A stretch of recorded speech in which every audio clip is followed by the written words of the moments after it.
Hi guys, Rich Pasini from RJPasini.com coming to you this evening doing a late sneak peek. It's August 28, 2017 and it is 9:38 p.m. on the East Coast here. I'm in New York, just in case you guys wondering, and I normally don't do sneak peeks at this time of the night. I'm not saying it's super late and I'm not saying it's super early either, but I always like to do them like right after I come home from the from my sourcing, thrift stores and stuff. But I had a late start. I had some things I had to do in between, so by the time I got the little things cleaned up, and I didn't get much, folks, so believe me, it's nothing, I'm not saying it's something to be super excited about, but I picked up a couple items and I want to share it with you guys really quick. For those who don't know me, it's the first time coming to my channel. My name is Rich Pasini from RJPasini.com. I sell on eBay. My eBay user ID is Shop RJ Pasini for great deals. And I sell new and pre-owned general merchandise. Basically, I cover quite a few things. I don't sell boats, yachts, and airplanes and houses and stuff of that nature, but I sell pretty much a little variety of a little of this and a little of that type of merchandise. But anyway, without any further ado, let me just get started and tell you what I got. The majority of stuff I picked up, folks, is a lot of eyeglass cases. I picked up these eyeglass cases here. These are 9 West. They're pretty clean inside. You can see in there, they're like new. Okay.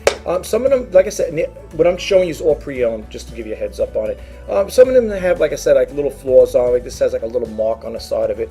But I figure, pick it up. I know people can use them. They may have had one that got damaged or got broken or lost or whatever, and they might want to replace it. You might want to have a knockaround case to keep in your glove box in your car, or just have a spare one to have. So, I'm just going to go through them somewhat quick. This hopefully will be, every time I say it's going to be a short video, it always turns to be long, so I don't want to go into that. But I like to, make it, how can I say it, a formatted video where it's not going to go on and on. Anyway, so we got the 9 West one over here. We got another 9 West. With the design on the side over here, and these are pretty clean inside, considering, folks. They're not bad. They're pretty clean inside. If you're looking for a new, eyeglass case, and they close good. I try to get good stuff. Not all the time. I have one over here that's. I picked it up. It said made in England. The only thing is, though, it's got marks on it. You can see those are wear marks. That's not design marks. These are wear marks. And you might say, why would I want to put something like this up on there? Well, for the fact that it's made in England, it's made pretty well. It's like a metal type. And again, it's a good knockaround one. Feels like it's all metal here. It's not like a plastic type. I would say it's all metal. And it's sleek, But the only flaws on it, it's like I said, it's got wear marks. But you never know. People may say, why would you want to sell something like this here? You think someone's going to really buy it? Well, maybe they'll buy it because it's made in England. England makes pretty good things too. So it's hard. Like I said, it's got conditions, but you never know. Another one I picked up, I never really heard of it. It's a Purcell. It's one like this here. It's got a magnetic clip-on, a clasp, right? And you just close it that, and it locks it up itself. It's that type of design. It's pretty clean, considering, for a pre-owned one. It's clean inside here. Well, you can't really see because it's black on black here, but it's pretty clean inside. And it's got a magnetic clasp. I got another one over here. This one here is a Liz Claiborne Lizwear, I think it's called here. Lizwear. Yeah, Lizwear. It's nice. It's got like that texture. I'm trying to think of that texture. It's got like a, I don't know. I can't make it up. I don't know what it is exactly, but it's got a nice texture to it. It's clean, pretty clean in and out. There's really no flaws on it from what I can see. This is really nice condition, considering with minor wear, very little wear on it. Okay. I picked this one up here, cleaned it up. It's one of those type that just like the ones I sell, like the Prada one I just saw recently. It's got like that round half moon shape. That's what I call it, the half moon shape. I don't know what they call it. It's a Vera Bradley. Okay, pretty clean considering. All right, and it's got a cloth. It's got a cloth case on it, cloth material. Okay, pretty nice. Yeah. These are all hard cases I'm showing you, folks. By the way, here's one over here. Adrian Vitadini. Okay, pretty clean. Okay, I guess it's made in Italy. I would think it was made in Italy. I don't know, but I mean, this has a little condition issue right over here. It's got a crack. I always put that in my descriptions anyway, so it's not like, you know, you're gonna be surprised. But it's pretty clean, and it's Adrian Vitadini. Clean, right? Nice. Got a nice little chrome clasp there with the name on it. Right? Not bad. Okay. Got that. Here we got a nice Calvin Klein one. Again, let me just show it closed, of course. That's how it looks. Right? And that's not dented in, folks. That's the way it's supposed to be, as far as I know. Yeah, that's the way it's supposed to be. That's the way it's designed. Because I thought the same thing when I picked it up. I said, "Oh my gosh, it's damaged," but it's not. Pretty clean. This is pretty clean considering. It's like a slate gray. Okay, and you got the Calvin Klein logo in there. You can see it's pretty clean. And we're coming up to a close on this here. Here's a Michael Kors. This one here has got some, you know, it's got a little, well, it's got dust in there. And get that, but I got it all out. Okay. Anyway, it's again, it's that half moon shape type of thing. Okay. This one here from Michael Kors, it's not bad. Again, it's got some little, you know, like little nicks on it, you know. But if you're looking again, if you're looking for a case that's, you know, like an extra, like I said, a knockaround case, it's not bad. It's pretty clean in there. It's a Michael Kors. Okay. It has like little marks of it, like you see, got like a little mark over here. But you know, it's got it. That's what it's all about, you know. I probably will do a video on this here. You know, on these cases, this way I could show them all at once. And for people that, well, for example, if you're landing on this one here, you'll get to see all the other ones. You know what I'm saying? So it's one of those type of deals. And last but not least, this is like a nylon feel. At least I don't know, cloth. It's a Braun. Okay, and this is zipper. It's a zipper one. Clean. This is like new, to be honest. I don't think this was ever been used. Okay, and a nice case. It's got a little hard, you know, it's a little hard over here, but it's soft otherwise. Like everything else is pretty soft, not like the other ones. And again, it's a zipper one. It's broad. Then I picked up a couple little things. I picked up this here. Now, I don't, you know, it's funny. This shirt is hand washed, okay? It's a Boy Scout shirt, okay? Here's the thing with it. It's got the label in there, the Boy Scout label, okay? The reason why it's hanging on the hanger is I let it air dry. This was hand washed. I hand washed it, to be honest with you. I wanted to give it a good wash. Not that it was dirty, but I always like to wash clothes like this here, you know, just to give it, you know, just to give it a nice fresh look. That's why it's got that fresh, clean look to it. Not the same with one anyway.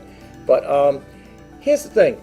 You know, it has, I was looking for a label here to give me the size, and I couldn't find it. The only thing it says over here is official shirt. I don't know if you can see that. How about I take this over the hanger first, and I'll rehang it up again. Okay, let's get this out of here for the time being. And I'll show the label here. You can see it. See, this is what happened here. This is where it came up. I don't see a size on there. Okay, I was looking all around for it, and I couldn't find it. Yeah, I was looking high and low for it.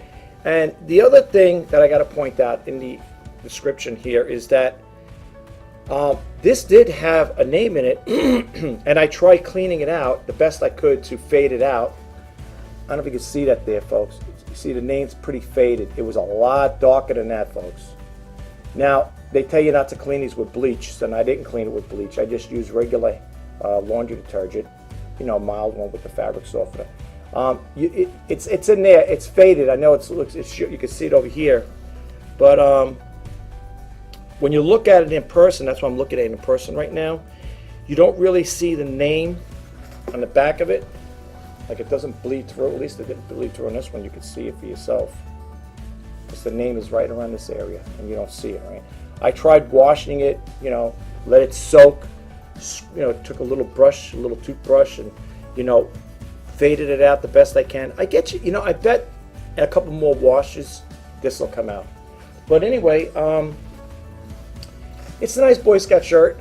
I just don't have the measure. Well, I took the measurements. I did it with one of those flexible rulers things there. Here's what I got, folks. For the next size, if I did it right, it's 15 inches. The from side to side on the front. Now I laid it out this way. Now I'm not a professional on laying out clothing, so that's what I'm telling you is what I'm going to be putting in the description. So what I did was I took that ruler, the measuring tape, and I went from side to side. I pinned it from side to side, right, like this.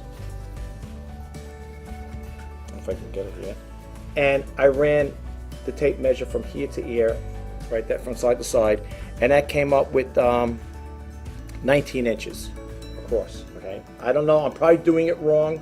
Okay, I don't really sell too much clothing, so bear with me. If I make an error, I apologize. Then I measured from the bottom of the armpit here. Again, this is, I measured from the bottom of the armpit to the bottom of here, right? And that came out to be 19 inches. And the sleeve size, if I did it right, I'm sure I might have did it wrong, I don't know.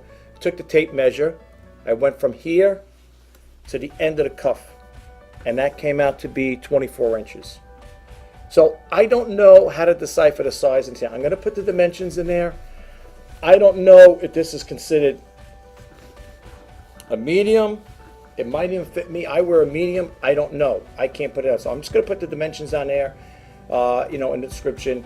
And if people will inquire about it, maybe they could tell me about, how to measure it properly. I don't know. But that's what I don't know if it's a small, medium, or large. I mean, I couldn't tell you that because there's no tag in here. I don't know if they ripped the tag out or they cut it out. I don't know why anybody would do that.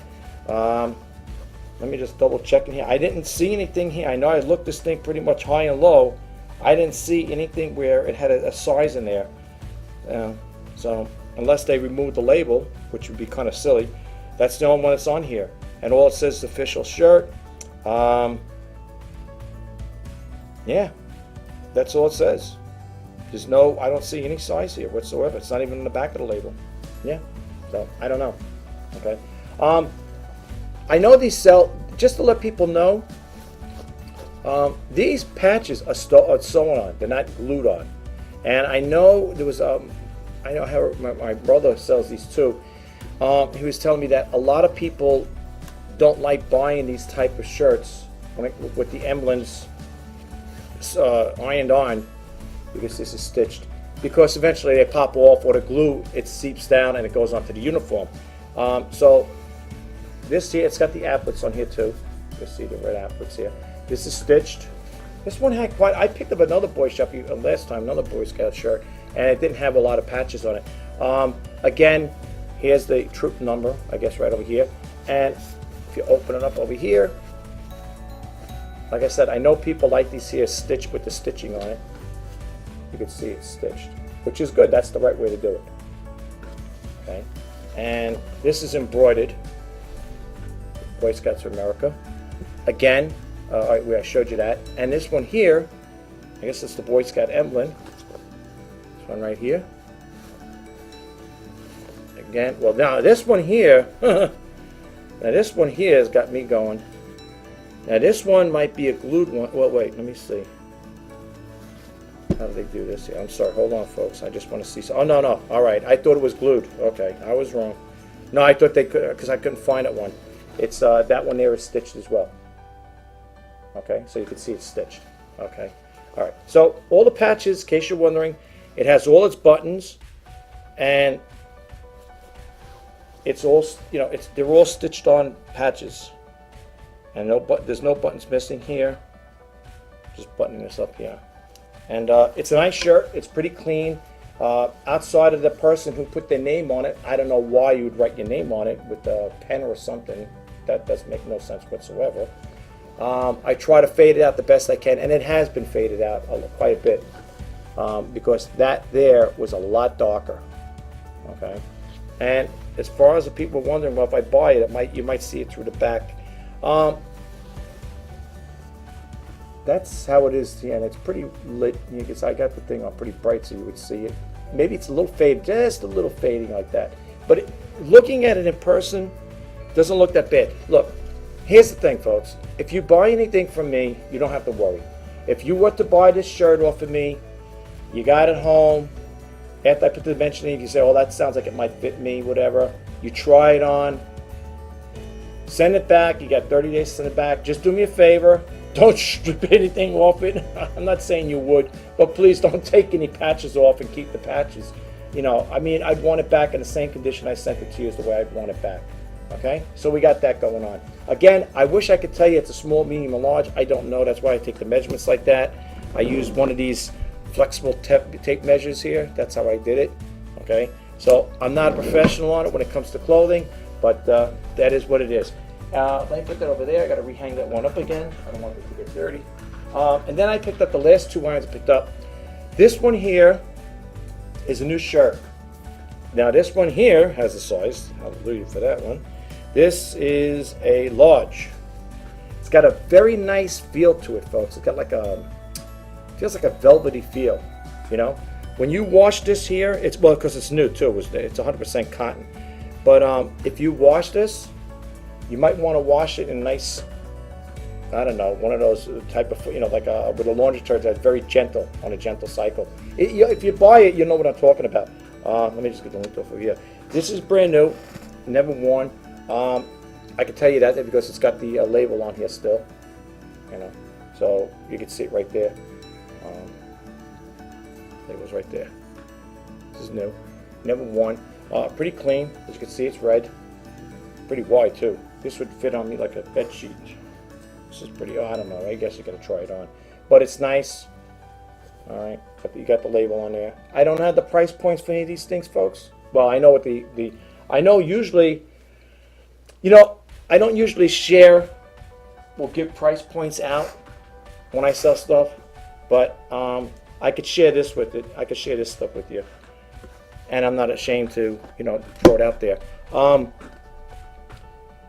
The eyeglass cases that I showed you, they range anywhere from $7.99 to the most expensive one is $9.99. So that's the price range for that. That's I don't usually give price points, to be honest with you, but because I've been selling them like that at between $7.99 and $9.99, that's usually the price point on them. So I mean, that's what they're going to be selling for. Okay. The ones I don't know which ones are going to sell for $7.99, $9.99, but the most expensive one will be $9.99. That's how I'm selling them. So that I could share with you. As far as the t-shirts, I don't know. Now this one here is a large t-shirt. This seems like a nice condition too. I don't see any really marks on it. It's got this one here, Marilyn Monroe. I believe it's Marilyn. Yeah, it looks like Marilyn Monroe. Lost Angel. Nice shirt. Okay. That's what you got there. And again, this is large, and it says over here, Gildan heavy cotton. Okay, so that's what you got going on here, folks. All right, that's it. So that's basically all I picked up. I mean, some of my daughter's clothing, you know, my younger daughter's clothing, because like I said again in one of my earlier videos, she's been growing, she grew out of it. So that's why if you see clothing on there, you might say, well, maybe this guy's kind of changing up. I'll be honest with you, I just wanted to share this with you as well. In regards to selling printers and stuff like that, you know, they're not bad to sell those type of things, but I'm starting to find that when I do the demo videos on those printers, it seems to me, I'm not saying people, you know, they can't follow instructions or you know, go, you know, work it the way I would know how to do it, because a lot of people that buy stuff, they don't know. There's a lot of people out there that are not tech savvy. I'm not saying I'm an expert. I mean, I do have probably a little more experience than probably the average person in regards to certain things that deal with computers. But when I do the videos and I go in there, you know, I talk about the video, the condition of it, and I'll tell you how to get the software, and you know, I go on, I tell you things like that there. You know, I don't get into the mechanics of it. I don't sit there all the time telling you, oh, well, this is what you got to do. If you know, if A doesn't work, go to plan B or whatever, and so on and so forth. But I try to make it where it's easy enough for the average person to understand, how to work it and, get where to get the software. And it seems like no matter how many times I do that, I'm not saying all, and if I was to do it on a scale of 1 to 10, I would say maybe out of 10 I'm using as an example now, folks, out of 10 printers I sold, okay, I maybe have gotten I would say maybe 3 to 4 people had maybe inquired about it afterwards, if they seen the video, even after seeing the video. And some people, I had one buyer that no matter what I told the buyer, they couldn't get it to work. And I said, well, look, if you can't get it to work, please send it back. Needless to say, it was sent back, and that same day it came back, well, not the same day, but the day I got it back, within that same day, I tested it, made sure it worked, it was functional. I put it right back up on eBay again, and probably within a couple days after that, it sold. I don't mind, now I just got a message from a buyer that just bought a printer from me recently, and was stating that they're getting an error message, error cartridge message, something like that. I've never seen that before. Well, it could be. My suggestion was to that buyer was to, they said, you got any suggestions? They must have got the printer today, and they're probably working on it, whatever, testing it out and stuff. And I guess they're going through the, the format to make it work. So they said, what's the suggestions? I said, look, I messaged them back. I said, remove all the new cartridges that you put in, clean the contacts with alcohol, right? This is the feedback I gave the person. I messaged them back. And then I said, the contacts that lay within the print head, same thing, take the alcohol with a rag and clean them out. Because if it's not making proper connection, you're probably going to get some kind of error like that. I mean, that's the only thing I could think of. I've been selling a lot of printers. I never really had a cartridge error. Not that I recall. I mean, even my own printers, I bought quite a few printers, my own personal printers, and I don't remember ever having those type of problems like this person's having. So I messaged a person earlier. I don't know how to be, maybe around 4ish or 5. I'm waiting to see if the person got back to me. I told them, please let me know if you did, because now I'm in suspense, and I don't know if they're going to give up and say, I want to send it back, I want my refund. At least give me a heads up. You sent me the message, you messaged me in regards to that there, so I'm being kind enough to respond to your message. All I'm asking is if the buyer could be, cordial enough to say, hey, I got it to work, yay or nay, it's working or don't work. I want to, return it. That's all I need to know, So, but, going forward, I don't think I'm going to be doing too much with printers. I've been selling the Rock Band guitars. I don't, what it is, folks? I don't sell tons of those guitars, but you know what it is? The things I get when it comes to those guitars, I make custom boxes for them, okay? And it's time consuming. I'm not gonna lie. It's time consuming. When and people say, why don't you just get a big box and just throw it? No, because they don't. I source my boxes at Walmart, and the biggest box that they have, as far as I've seen, is 18 by 18 by 24, I believe, and that's the biggest one they have. So what I do is, and those Rock Band guitars fit in that box, they do, but I gotta cut them down to size them. I'm taking an 18 by 18 by 24 and cutting it down. The measurements are 12 across. I believe it's 34 inches. No, not 34 inches. Is it that there? I have the size. I know that. It's probably like in 30 inches or something along that line, or 32 inches in length. And then the width is 2.5 inches.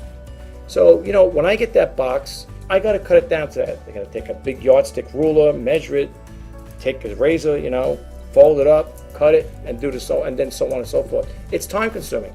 It's a nuisance. Now people say, well, if you're going to sell those kind of items, why don't you just get boxes made up and you don't have to worry about that? That's true. But I don't know. First off, when I go thrifting, I don't always find those guitars.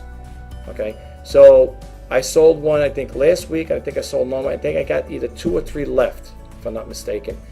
And I think once those are gone, I don't know if I'm going to be buying those items anymore. And as far as the printers, I think I got see. I think I got either 2 or 3 printers left. I'm trying to think now. I'm sorry, folks. I think I either got 2 or 3 printers left on eBay right now. And I think once those are gone, I don't think I'm going to deal with the printers anymore unless I buy one for myself. The printers I have on there right now is a Brother printer. It's one like I have. I have the Brother 2270 DW, and I forget the model what that one is. That's in very clean condition. And again, that printer is going to need a toner cartridge. Now, I could sell it for more money. I could buy the toner cartridge, sell it for more money, you know, because I got to get compensated for the cartridge and do it that way. Or you as the buyer, if you're interested, you could buy the cartridge, you know, buy the printer and get the cartridge, slop it in there. You should have no problem with it. It's a nice printer. You know, you should have no problem with it. I have Brothers. That's why I have a Brother printer right now. I use it for all my invoicing. I use it for, I print out reports with it. I print out my postage with it. They're die-hard machines to print the Brothers. And when I need color copies, you know, if I have to make a color copy of something, I have the HP's PhotoSmart 7520 printer with the touch screen. Believe it or not, these printers that I'm talking about are all store-bought. They were bought from the thrift stores. And to be honest with you, I paid, I think, for the 7520, HP 7520, I paid, I think, 15 bucks for that one. And the other one I got here, the Brother printer, the 2270 DW, I think it is, I only paid like 10 bucks for that. I got them a half price. And the only thing I had to do with them, as far as dust them out and clean them up, was throw new cartridges in there. New toner cartridge for the Brother printer, and I bought the ink cartridges for my PhotoSmart. That's cost me 8 bucks. So it was like $20 for $20 because there were $10 on each one of them. For 20 bucks, I got ink cartridges and I got a toner cartridge. Put them in there. I had no problem with them, thank God, knock on wood. And the guy who I deal with, as far as like in regards to print cartridges, I mean, I think he's good. I use him. He's in Brooklyn. I mean, you know, he's in Brooklyn, New York. He's like probably half-hour ride from here, from where I live. And he's very fair on prices. I think he has also, he offers free shipping. And it's called, in case you want to know, it's Easy Ink. Not Easy Link, Easy Ink, I believe it is. And you'll know if you look him up on eBay. I think that's the name he goes by. If you see Brooklyn, New York, that's the guy I'm referring to. He's pretty fair on prices, at least for me anyway. I mean, like I said again, I bought the toner cartridges off him, and I also bought the print cartridges, the ink cartridges for my 7520. He's pretty good. But yeah, I'm thinking like you know, get rid of that there. I think I'm going to stick more like with the little items. I'm not going to say I'm going to start buying 100%, go 100% with just, you know, selling eyeglass cases. But, you know, I come across these here, and believe it or not, you know, people could probably use these here. And I try to get brand names, okay? I don't really like to sell anything that's not really, I'm not going to put a plain, you know, eyeglass case up there. That's why I like this one here I came across. I thought this was going to be like a Liz Claiborne type of thing, or, you know, whatever, another company. I didn't know when I opened it up, it said Vera Bradley in there. I didn't know it was going to be like that, you know. I didn't know. I know she's a designer. I know she makes clothes like that. I didn't know until I opened it up. You know, that's when you're sourcing, you got to actually look, because it has no name on the outside. Some of them, like I sold a Prada, you know, it had the name on it, Prada, you know, so I knew what I was selling. But this one here, when I picked it up in the thrift store, I had to actually, it was in a bag, sealed bag, and I had to kind of like wedge it open a little and say, oh, that's what it is, Vera Bradley. It's nice, it's clean cloth, it's a cloth material, you know, and it's a hard case. But again, I like to sell stuff like that. Easy to move for me. I just got to buy bubble wrap envelopes, which is good. And you know me, when I buy those large ones, I cut them in half. So out of one envelope, I get 2. Big enough for those, you know. So I don't know with that there. And the other thing I just wanted to touch base with you guys while I got your attention. You know, I'm on YouTube, of course, as you know, and I noticed with YouTube, now they're putting these little things here. Now, I monetize pretty much everything I put up on YouTube. And I noticed that they'll put their, this is going to probably have with this video too, folks. they have an algorithm that goes out there and searches for all different types of topics and content that you put in your videos. And this is I think it's the second or third time. No, it's the second time. The second time I had this problem. And they'll put on there, not suitable for merch or whatever, not suitable for monetization, something along that line. They put like a little notation there, like a little thing next to your, when you monetize your videos, this little $ comes up and it'll say review request or request review or something like that. And that's the second time I did that. And this time I had written a notation in there too, stating to them like, why are you guys, doing this here? I said, I never had this problem. I think I got, this is going to probably make it to 386 video. Not that I'm saying I don't have a lot of videos, but, and I asked him, I said, I never had this problem. All of a sudden, you guys, you seem like you're flagging my videos down.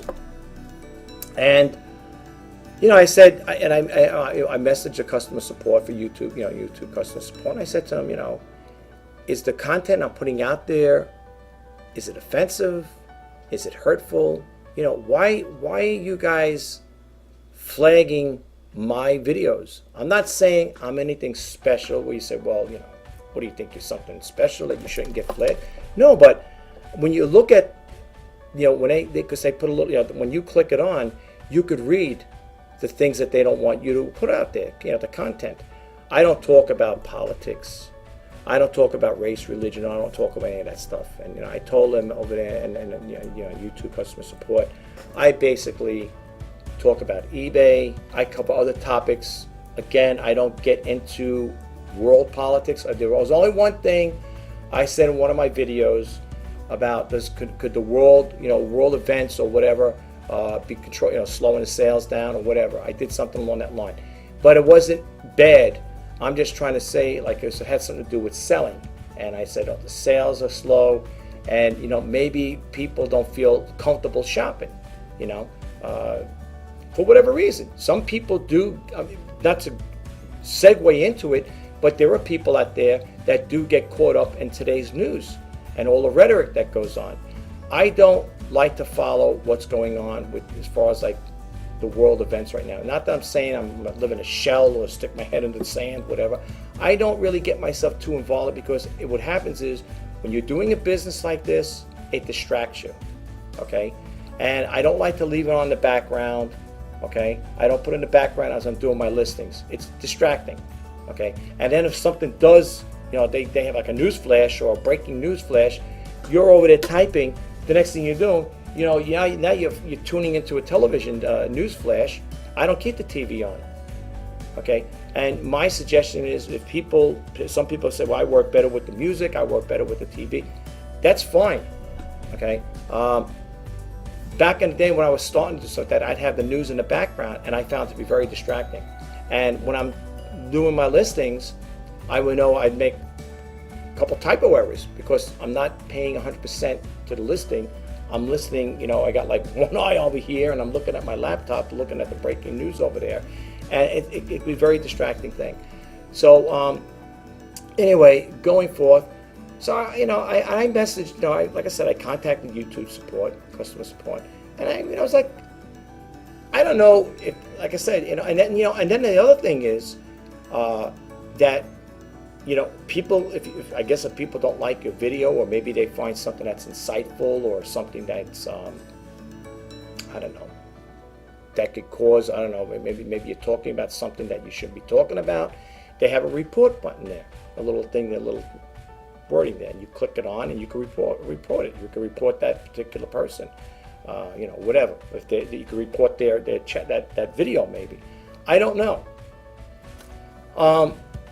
If I am putting stuff out there and YouTube don't like it, at least tell me. Say, hey, we don't, your videos don't qualify for monetization. Then let me know. Okay, I mean, just say the word. Let me know. I don't want to put up videos like when I put this one up. I don't know what's going to happen. If it's going to get demonetized, or they're going to let me monetize it, I don't know. But I found it to be a little frustrating. And then, long story short, after I sent them I emailed them, I don't know, maybe about an hour later, I go check it out, it's normal again. Now, I know they said, was it in 2016, last year? I heard that YouTube was cracking down on, I guess, creators that are putting content out there that shouldn't be put out there without going into, don't make it a catastrophic characterization here. I'm not going to go into it, okay? But I think what's happening is, with everything, again, I don't want to revert back to world events, but I think with everything going on, I think you people know what I'm talking about. I think that's what's causing this problem with the YouTube. I know, like I said, they had a thing where advertisers were dropping off. They weren't getting involved with YouTube anymore, whatever the point. But I don't know. I mean, I don't see Walmart commercials on my channels. I don't see Home Depot and stuff like that. So I don't know who they really have. Well, I see a lot of Obolo. What's that other one there? Wix. I mean, you'll see those things running all the time. I mean, it's so annoying, to be honest with you. I mean, I understand, and I don't mind. People say, well, if you don't want to see that stuff, then just click off that you don't want advertisements on your YouTube channel. But, listen, we all make videos. Hopefully we get to a stage where, who knows, if you can make a little extra income from it, why not, But I just noticed that lately. I don't know, again, if there's anything I'm doing out there in YouTube land or YouTube world, so to speak, I really wish YouTube would contact me, and not, this was just a fix. Whatever they did, they fixed it. Nobody even got back to me, which is, I find kind of odd. Like no one said, oh, dear RJ Pasini, whatever, yeah, we looked into it, there's nothing wrong, we everything is good. It's the second time. And it gets to be frustrating. If I have to do this again now, after I load this video up, if I put it on there and I see that same message, does not qualify for monetization, whatever, what's the sense? I mean, people say, well, so what, you put a video up, you don't get it monetized. A lot of people, a lot of creators out there, I'm sure, monetize their videos. So, I mean, I'm not doing anything wrong, okay, as far as I'm concerned. I mean, if you look at my videos, I have a couple do-it-yourself videos. Like I said once before, I took a picture, I did a video with squirrels playing in the backyard. I do the sneak peek videos, the demo videos, the intro videos. So I don't know, again, if there's something I'm doing wrong. Maybe people say, well, the content you have doesn't really... And let me tell you something. If anybody is going to leave a comment about that, about the content I do in videos, let me tell you something. We could agree to disagree, but let me tell you something. From the stuff that I see from other creators out there, okay, their stuff, and some of these guys are making money, okay? So I don't want anybody to say, well, your content that you're putting out there doesn't warrant monetization.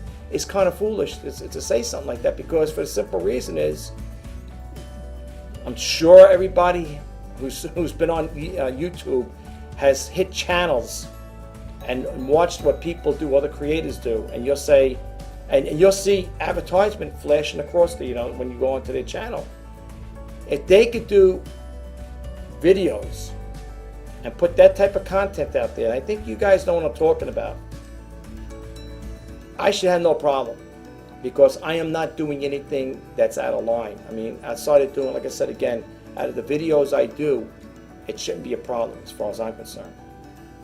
But I know, like I said, I know, I thought I read something or heard something from another reseller that YouTube is, revamping the some creators' channels.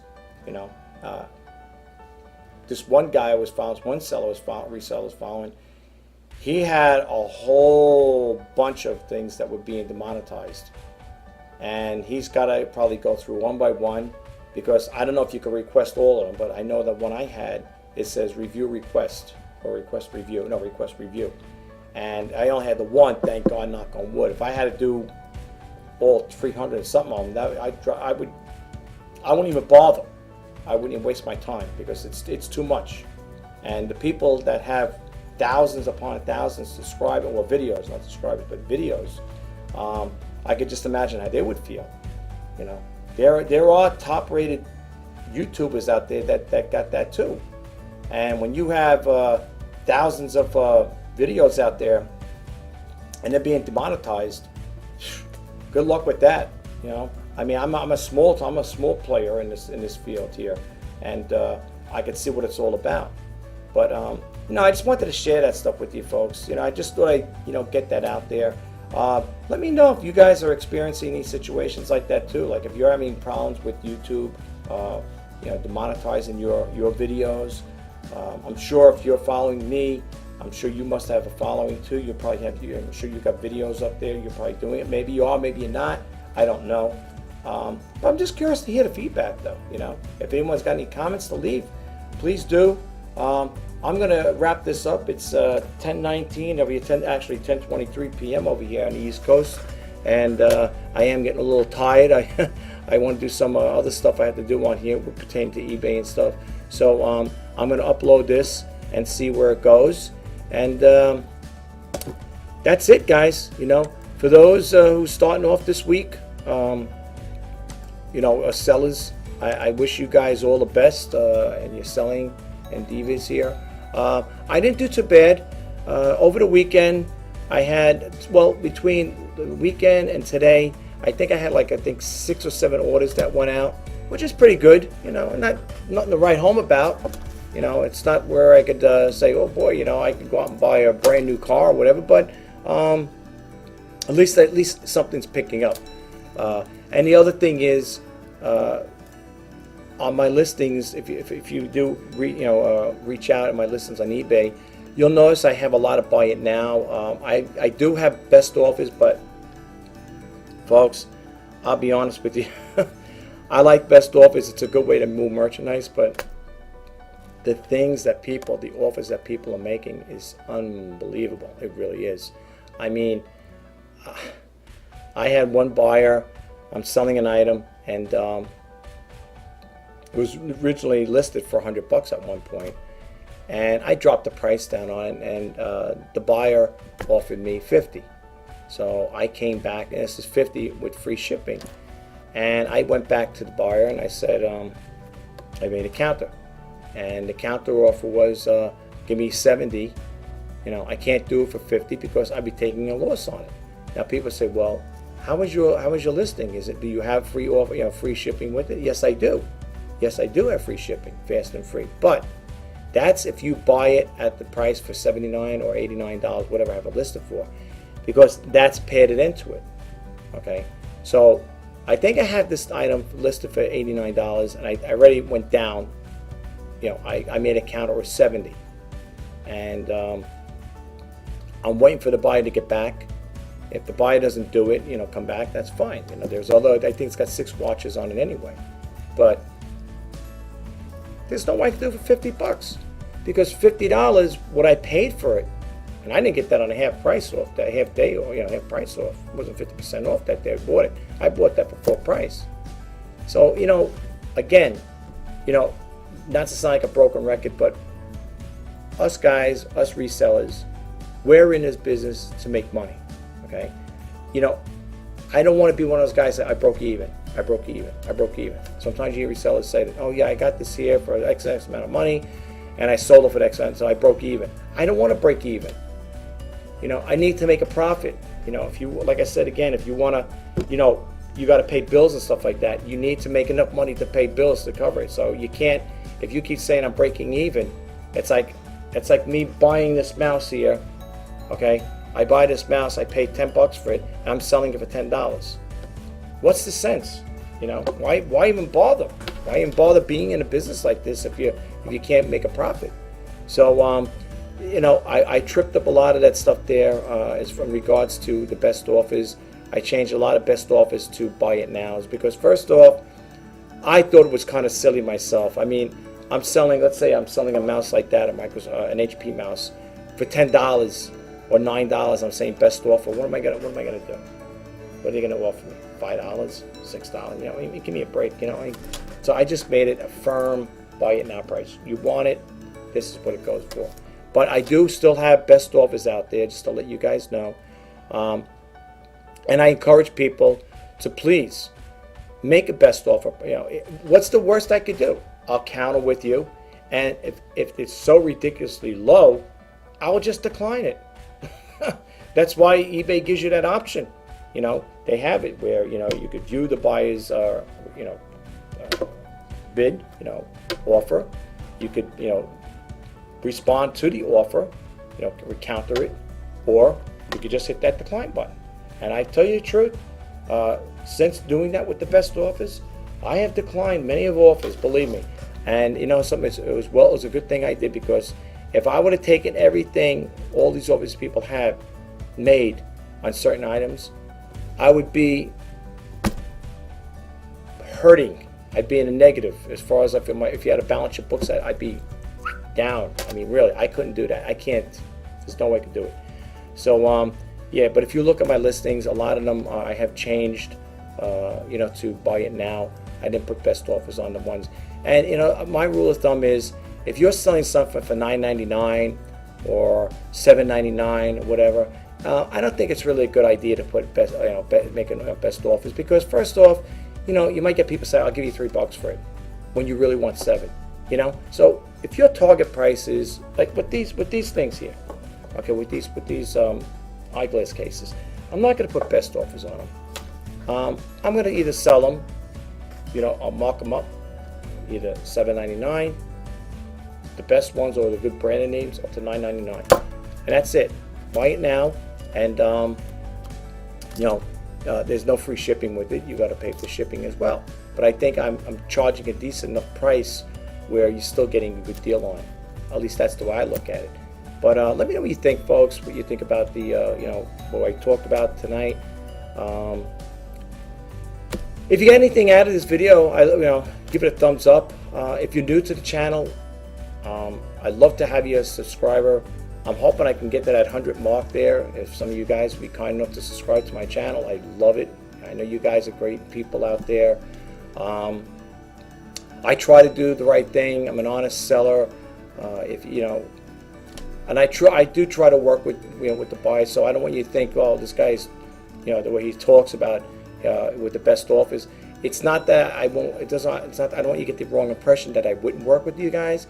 It's just that sometimes the best offers are so low ball that, in some cases it doesn't pay to respond, which most cases I do, but there have been some that were so ridiculous, and I don't know if the people were just, giving me a hard time, so to speak. I mean, I had offers for like $2, $3 on certain things, $4, and the item might have been worth, I might have had it up for like $25 or $30, and they say, I'll give you, I think these guys were probably just playing games with me. I just declined it. I didn't even bother.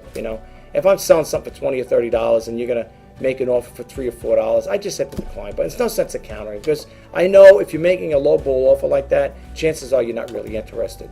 And chances are the person who's making that low ball offer should have a little common sense and say, hey, this guy's not gonna respond to me. He's gonna decline it. He's gonna decline the offer. I mean, think about it. I mean, So that's my rule of thumb. With these eyeglass cases, like I said, they'll probably be listed between $7.99 and $9.99 being the highest price. But again, I'm not going to offer best offers with those. Anyway, guys, I'd love to have you guys as subscribers.